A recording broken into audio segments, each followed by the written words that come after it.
Haven't posted a video in a while and wanted to, and I've got a special topic this evening that I would like to touch on. And it's entitled Dying to Self. I'm going to start with a story, something I experienced a couple of weeks ago.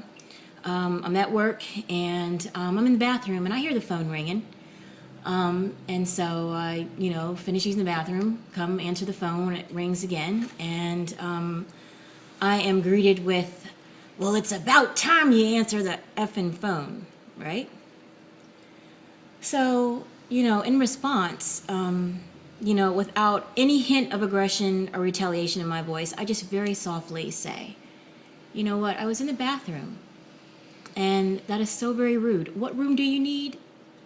And then she goes on to say, I called several times, I was like, okay, again, I was in the bathroom. And you're just being so rude. Again, what room do you need? She told me and I transferred her. And about 5 minutes later, the phone rings again.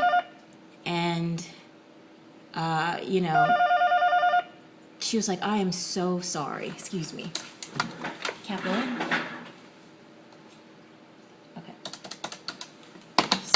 Hopefully that won't happen again for a minute. I just want to record because I'm in the moment here. But anyway, she called back to apologize. And she was like, I am so sorry, that is not me. And I said, it's okay. She was like, no, it's not okay. And I said, well, I mean to say okay because I understand that, we get in our emotions and we get frustrated and we lash out. And no, it's not okay, but I appreciate you apologizing. And she said, okay, thanks. So that is an example to me of dying to self because, of course, a little anger rose up in me. And, I wanted to respond in a certain way, but I didn't. I died to my flesh and I went into my spirit and said, you know what? I'm not going to match her anger or rise above her anger. I'm just going to be calm and be the example. And she turned around and apologized. Wonderful. Let's see another example. There's a girl that I'm trying to kind of like mentor because she's got a lot of anger. And I was letting her know that one of these days your rage is going to get you in a lot of trouble. And this was said to her like 2 nights ago. And lo and behold, she got locked up today. And I just feel like, self-control is so important to our freedom. Even just inside, it's not about getting in trouble right away. It's about our inside, just our peace of mind, our freedom, having self-control, just not going on your first emotion, not acting out of the flesh, what first rises up in you. That's dying to self. Say for instance, you could really have love for and be attracted to someone. And, maybe you all were together, but now you're not together anymore. And, that they're currently in a relationship, but there's been times where this person contacts you or you contact them and you're together and, that's not supposed to happen. But after a while, you realize, what good is this doing me?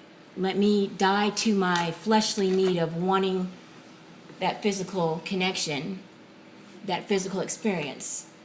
Let me die to that because that's not going to bring me any long-term good. It's just an instant satisfaction and instant gratification. And that's a big step in dying to yourself. And something I wanted to share, something I found on the internet, and it's entitled Dying to Self. But let me just read this and then I'm going to end maybe. Okay, dying to self. When you are forgotten or neglected and you don't hurt with the insult, but your heart is happy, that is dying to self. When your advice is discarded and your opinions ridiculed and you refuse to let anger rise in your heart and you take it all in patient and with loving silence, that is dying to self. When you lovingly and patiently bear disorder, irregularity, tardiness, and annoyance, and endure it as Jesus endured it, that is dying to self. When you never care to refer to yourself in conversation or record your own good works, or itch for praise after an accomplishment, when you can truly love to be unknown, that is dying to self. When you can see your brother or sister prosper and can honestly rejoice with them and feel no envy, even though your needs are greater, that is dying to self. When you are content with any food, any offering, any remnant, any climate, or any society, that is dying to self. When you can take correction, when you can humbly submit inwardly as well as outwardly, with no rebellion or resentment rising up within your heart, that is dying to self. And it's not talking about just be a doormat. It's about protecting yourself, guarding your heart. It's about not putting your flesh on the line, not lining yourself up in the line of fire. You have to die to your flesh. And I'm still listening to Joyce Myers right now. She's talking about, she recited Galatians chapter 6:8. And basically it's saying that, if you sow to your flesh, you're going to reap ruin, decay, self-destruction.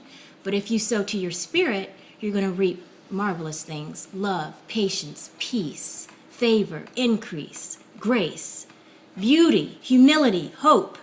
Those are the things that we need to be feeling inside and exuding to others, so we can get in so much trouble in an instant because of our flesh, and it took me a long time to realize that. And, one of my missions is anyone I come across that has this negative mindset and just allows themselves to ride on their waves of emotion, I try to just say, hey, speak some truth and open up people's eyes.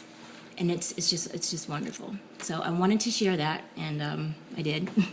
So I feel great for sharing that. It's just wonderful. So I hope maybe this helped someone who came along with this video. So thanks for watching.